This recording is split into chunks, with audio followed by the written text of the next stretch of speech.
एक गांव में मनोहर और सरला नामक पति पत्नी रहते थे। मनोहर बहुत ही अच्छा और आदरणीय आदमी था। वो मुकेश नामक एक व्यक्ति से दूध लेके अपने घर जाता था। उस दूध को उसकी पत्नी सरला उबा के ठंडा करके एक मटके में डाल के दही बनाती थी।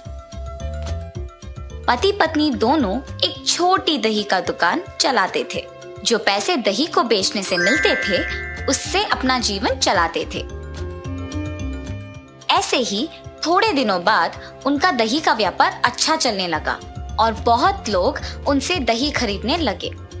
उसके पास दही बहुत जल्दी खत्म हो जाने के कारण बाकी लोग खाली हाथ वापस घर चले जाते थे। अगर मैं मुकेश से ज्यादा दूध लूंगा तो किसी को हमारे दुकान से खाली हाथ जाने की कोई जरूरत नहीं होगा। मुकेश, मुझे ज्यादा दूध की जरूरत है, तुम्हें आज से ज्यादा दूध देना होगा। जरूर मनोहर, उसमें क्या है? ऐसे मनोहर को जितना जरूरत था उतना दूध लेके वो घर वापस चला जाता था। मनोहर का व्यापार अच्छा चल रहा होगा, इसीलिए वो ज्यादा दूध लेके गया। मेरे दूध का व्यापार में कोई तरक्की नहीं हुआ। मुझसे सबसे ज्यादा दूध तो मनोहर ही लेता है, इसीलिए अगर मैं दूध में पानी मिलाऊंगा तो उसे कोई शक नहीं होगा। जैसे उसने सोचा वैसे ही अगले दिन वो मनोहर को देने वाला दूध में पानी मिला के देता है और सरला हर रोज की तरह उस दूध को दही बनाती है। अगले दिन जब मनोहर ने उस दही को देखा तो वो दही टूटा हुआ बना था और अगले दिन भी वही हुआ था। सरला, आज भी दही वैसे का ही बना है। इस बात के बारे में हमें कुछ करना होगा, वरना व्यापार को आगे नहीं ले जा सकेंगे। हाँ जी, पर अगर दूसरा दूध वाला भी ऐसे ही नहीं करेगा, इसका क्या भरोसा? अगर हम ही गाय को लेके एक भरोसेमंद आदमी को उनका देखभाल करने के लिए रख देते तो हमें दूध के बारे में सोचने की भी जरूरत नहीं पड़ेगा ना। सही सोच है सरला, बिल्कुल करेंगे। मैं कह देता हूँ उसे कि हमें अब दूध नहीं चाहिए। और उनके योजना के अनुसार वो दोनों गाय को लेकर एक भरोसेमंद आदमी को उनकी देखभाल के लिए रखते हैं और मनोहर ये बात मुकेश को कहने के लिए निकल पड़ता है। मुकेश, मुकेश! अरे मनोहर, इस वक्त पे क्यों आए हो? कुछ नहीं, बस इतना कहने के लिए कि आज से आपको हमें दूध बेचने की कोई जरूरत नहीं है। ऐसा क्यों? क्यों नहीं चाहिए दूध तुमको अब से? क्योंकि अब हमारे पास गाय है और उनके लिए एक रखवाला भी है। ऐसे कहकर मुकेश वहां से चला जाता है।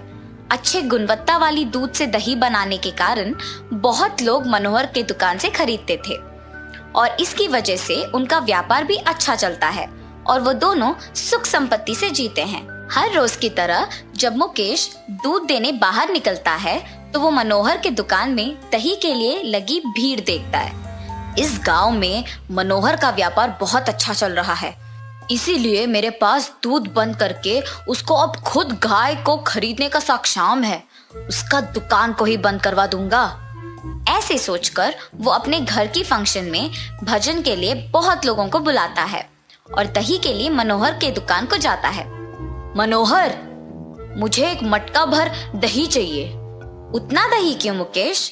मेरे घर में आज भजन है तो सबके लिए भोजन भी है। ऐसे कहकर वो दही लेके जाता है। घर जाते ही मनोहर के दिए हुए मटके का दही को दूसरी बर्तन में खाली करके मुकेश के दूध मिश्रण से बनाए हुए दही को उस मटके में डालता है। उसी दही को भोजन में सबको परोसता है। वो खाने के कुछ ही समय में सबको पेट दर्द करना शुरू हो जाता है और उसी समय पे गांव के जमींदार भी वहां आते हैं। सबको दर्द से तड़पते देख पूछते हैं, क्यों तुम सब ऐसे तड़प रहे हो? क्या हुआ? जब से यहाँ का दही खाया है तब से ऐसे ही तड़प रहे हैं। मुकेश, दही में क्या मिलाया तुमने? वो खा के ऐसे क्यों तड़प रहे हैं सब? प्रभु, मुझे कुछ नहीं पता, ये दही मैं मनोहर से खरीद लाया। सैनिकों, तुरंत मनोहर को मेरे पास लाओ। जमींदार की आज्ञा के अनुसार सैनिक मनोहर को उनके पास लेके आते हैं। मनोहर के साथ साथ उसकी पत्नी भी उसके पीछे जमींदार के पास आ पहुंचती है। क्या तुमने मुकेश को ये दही बेचा? जी प्रभु। तुम्हारे बेचे हुए दही के वजह से यहाँ सब दर्द के मारे तड़प रहे हैं। तुमने इसमें क्या मिलाया? मैंने आज बहुत लोगों को यही दही बेचा है, उनको कुछ नहीं हुआ। मैंने दही में कुछ नहीं मिलाया प्रभु, मुझे पता नहीं ये कैसे हुआ। जमींदार मनोहर को बंदी घर में बंद करने की आज्ञा देते हैं और सैनिक उसे ले जाते हैं।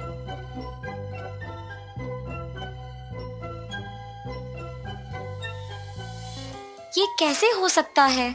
हमने तो कुछ नहीं किया। क्या इसमें मुकेश का हाथ है? ऐसे सोच ही रही थी कि उसके सामने से मुकेश अपने घर जा रहा होता है। अगर मैं मुकेश के पीछे चलूं तो शायद कुछ पता चलेगा और इस समस्या का हल मिलेगा। और वो मुकेश का पीछा करती है। मुकेश घर जाके अपनी पत्नी को मनोहर के साथ किया हुआ बताता है। सरला सच सुनकर वहां से जा रही होती है कि बगल में छुपा दही का मटका उसे दिखता है। अरे, ये तो हमारे दुकान का दही है। इसने पूरा दही दूसरे मटके में डाल दिया। मुझे अभी ये बात जमींदार को बताना होगा। और ऐसे ही वो दही का मटका अपने साथ लेकर जमींदार को दिखाकर सब सच समझाती है। जमींदार अपने सैनिकों को मनोहर को मुक्त करके मुकेश को बंदी करने की आज्ञा देते हैं और सैनिक जमींदार का कहा मानकर मुकेश को बंदी कर देते हैं।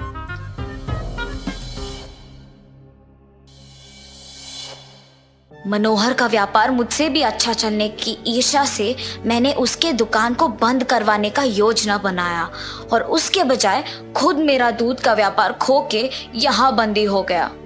ऐसे उसको अपनी गलती का एहसास होता है। अपनी पत्नी के होशियारी और बुद्धि से मनोहर को बचाने के लिए वो बहुत खुश होता है और दोनों हमेशा की तरह अपना दही का व्यापार खुशी से करते हैं। दूध वाला। बिकनूर नामक एक नगर में रहता था एक राजा चंद्रसेना। उसका मंत्री कबीर सिंह उसके दूध का कारोबार संभालता था। उन्होंने बहुत सारे स्वस्थ गायों को पाला जो अच्छा और गाढ़ा दूध देते थे। ये दूध सारे गांव में बेचा जाता था।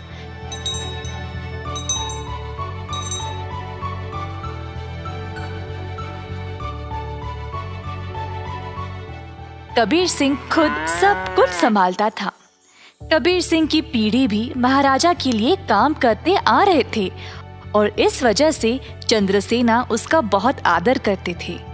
कबीर सिंह ने भी राजा को कभी भी निराश नहीं किया। सारे गांव में उसका अच्छा नाम था। हर रोज कबीर सिंह खेत पर जाता था। उसने बहुत लोगों को काम पे रखा गायों की देखभाल के लिए ताकि वे अच्छे से खाए और सेहतमंद रहे। गायों को घास चराने के लिए वह दिन में कम से कम 2 बार भेजता था।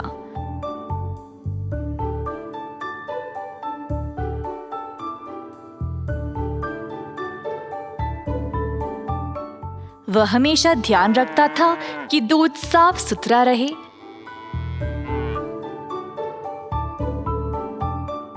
दूध निकालने के बाद वह 10 दूध वालों को देता था ताकि वह गांव में जाकर बेच दे।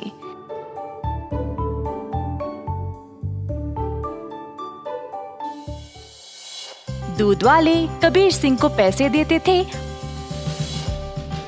और कबीर जाकर चंद्रसेना को। चंद्रसेना ने देखा कि कैसे कबीर ईमानदारी से काम करता था और उस पे पूरा भरोसा रखा। महाराज कबीर के साथ अच्छा बर्ताव करते थे और कबीर राजा के बारे में भी अपने बहनों को बताया करता था। एक दिन जब कबीर घर वापस आया तो उसने अपने बहनों को बहुत गुस्से में और परेशानी में देखा। क्या बात है, तुम सब इतने गुस्से में क्यों हो? हम तीनों की उम्र हो गई है शादी के लिए, पर क्या फायदा, शादी के लिए पैसे ही नहीं है। कपड़े और गहनों को छोड़ो, हमारे पास खाने पीने के लिए पैसे काफी नहीं है। मैं तुम लोगों के लिए ही इतना मेहनत करता हूँ, अगर इससे भी खुश नहीं हो तो मेरी सारी मेहनत ही बेकार हो रही है।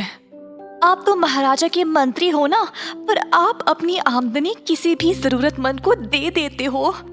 और आप दूध का कारोबार भी संभाल रहे हो ना अकेले, उसमें भी कोई मुनाफा नहीं मिल रहा है आपको। ऐसा क्यों? शायद हमारी कोई फिक्र नहीं है इसीलिए। तीनों बहनें रोने लगी और कबीर को बहुत बुरा लगा।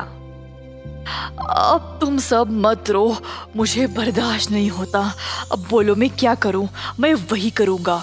वैसे आपको ज्यादा कुछ करने की जरूरत नहीं, आप दूध का सारा कारोबार संभालते हो ना। अगर आप उसमें थोड़ा पानी मिलाकर बेचोगे तो आप ज्यादा बेच पाओगे। हाँ, और अधिक दूध से आप ज्यादा मुनाफा भी कमा सकते हो।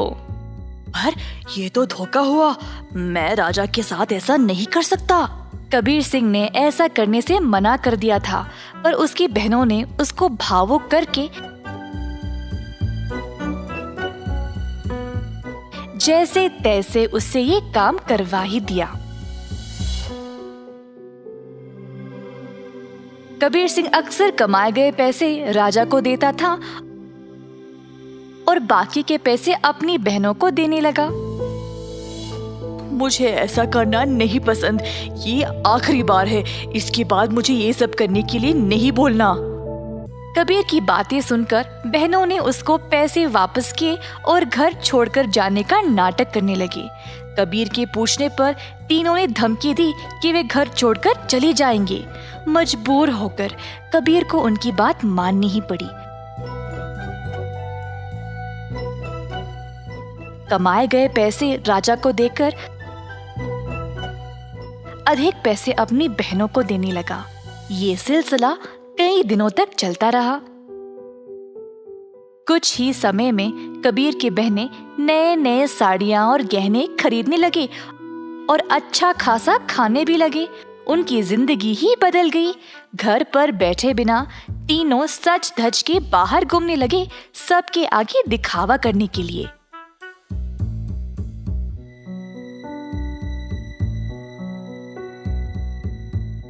गांव के सारे लोग हैरान रह गए और आपस में बातें करने लगे। ये तीन बहनें कबीर की कमाई को ऐसे इस्तेमाल कर रहे हैं, मैंने कभी नहीं देखा किसी को ऐसा करते हुए। पर कबीर सिंह के पास इतने पैसे आए कहाँ से?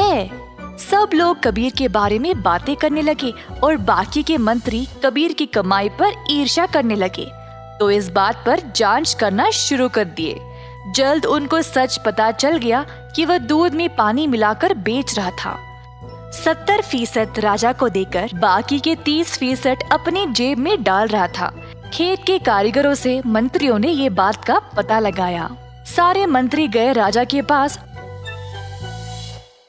और उनको पूरा सच बता दिया। अब क्योंकि राजा को कबीर से बहुत लगाव था, उनको इस बात पर यकीन ही नहीं हुआ, पर उनके पास और कोई रास्ता नहीं था सिवाय कबीर को दंड देने का। तीनों बहनें आए कैद खाने अपने भाई को देखने के लिए और उनको बहुत बुरा लगा कि उनकी ही वजह से उनका भाई आज जेल में बंद पड़ा है। बहनों को अपनी गलती का एहसास हुआ और तीनों गए महाराजा के पास और उनको सब सच बताया कि असल में ये सब उन तीनों की ही गलती है और कबीर दोषी नहीं है। उन्होंने राजा से भीख मांगी कबीर को छोड़ने के लिए। जब राजा ने ये सब सुना तो उन्होंने तीनों बहनों को भी कबीर के साथ कैद खाने में ही डाल दिया और कहा, दंड केवल गलत करने वाले को ही नहीं, गलत सोचने वाले को और गलती में हिस्सा लेने वाले को भी मिलनी चाहिए।